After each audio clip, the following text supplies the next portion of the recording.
Hello everyone. Today we are going to discuss about the one more very important life process, that is the respiration.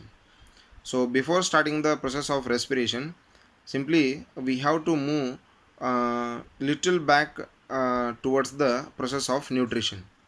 In the process of nutrition, the food is taken into the body and it was converted into the smaller pieces that our body can be absorbed. So that food which is in the smallest particle, so here in the process of respiration, that is going to convert into the energy form.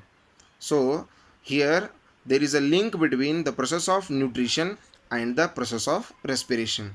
So to perform the process of respiration, nutrition is very essential.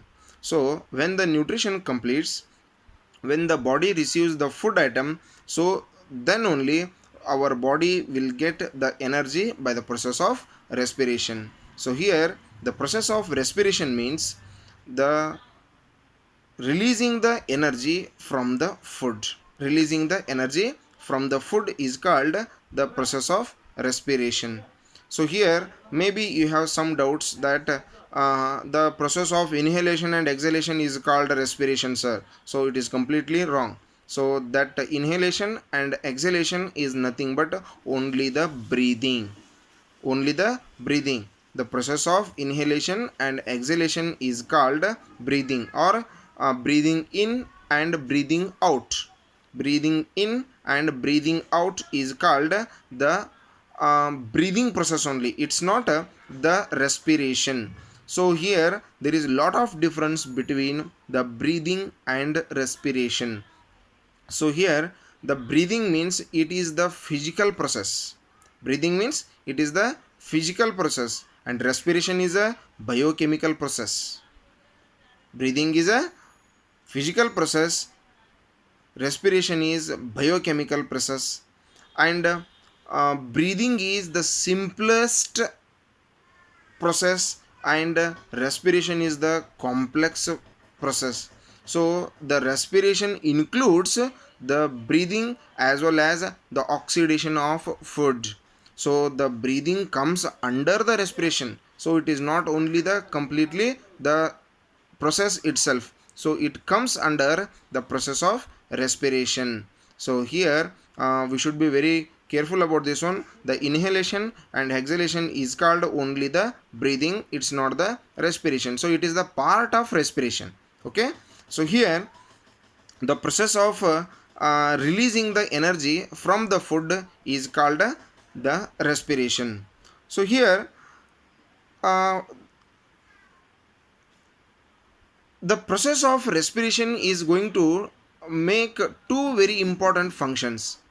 The process of respiration is going to make two very important functions, that is the assimilated food is used as a fuel to get energy.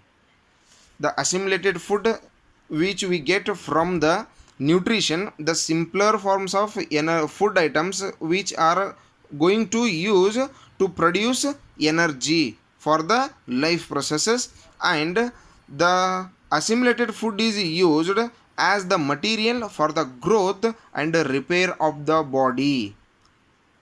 So here assimilated food is used for the various purposes. For the production of energy, the energy will be produced for the processing of various life processes, and also for the growth and repair of the body cells. So here we should know that the process which we considered as the respiration, it is a very complex structure, a complex type of the process, because here while the process of producing the energy from the food, two products will be formed. Those are actually the byproducts. Those are carbon dioxide and the water. Along with the energy, carbon dioxide and water is also produced. So these two byproducts are going to treat in different forms. So first of all, the carbon dioxide which is produced during the respiration that should be sent out from the body. So that we called the breathing out. When the process of respiration takes place, in that one, as a byproduct, the carbon dioxide is formed. So that we have to send out. That's why we are going to breathe out. That is also a type of the excretion. So here, by this process, the carbon dioxide should be go out, so otherwise it will harm the body. So the next one is the water, which is also considered as the byproduct, but it is not going to harm the body. Rather than that, it is going to be useful for our body. So it's not essential to send out the water which is released or which is produced in the process of respiration.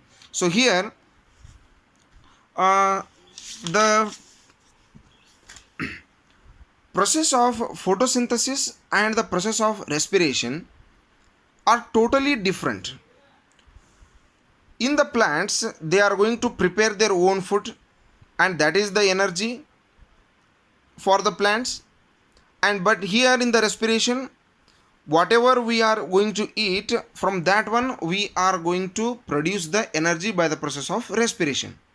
There, the process of photosynthesis in the body cells, in the body of human beings or in the animals, the energy is produced during the process of respiration. So here these two processes are totally different or opposite to each other, because when the process of photosynthesis takes place, when the process of photosynthesis, so the first one, photosynthesis takes place, it uses carbon dioxide, that is CO2, the water, that is H2O, and the sunlight. The process of photosynthesis uses the carbon dioxide, H2O, that is water, and sunlight, and produces the food. Whereas the process of respiration, which uses the food and produces carbon dioxide, water, and energy.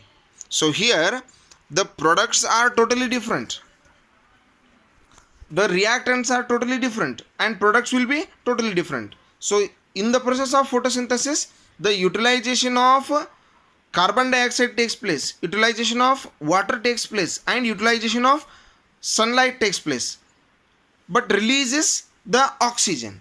But in the respiration, it releases the carbon dioxide, it releases the water, it releases the energy, but utilizes the oxygen.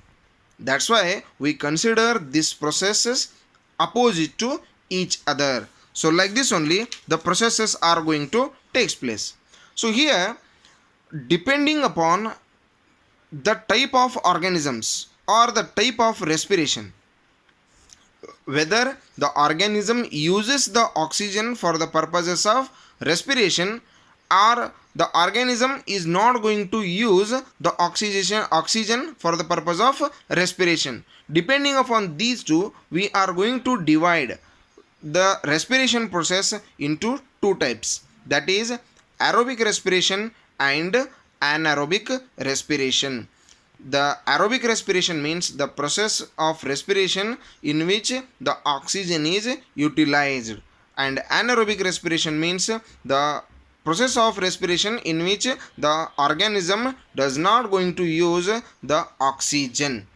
For example, for anaerobic respiration is yeast cells, and for the process of aerobic respiration, example is human beings. Okay, so here, depending upon the use of oxygen and the disuse of oxygen, the products will be totally different in the process of respiration. So here, suppose the oxygen is less in the process of respiration, that time also the products will be totally different. In the absence of oxygen, in the lack of oxygen, in the presence of oxygen, the products of this respiration are totally different. So regarding this one, we will see how the products will be formed during all these three processes. We will discuss this one in the next session. Thank you.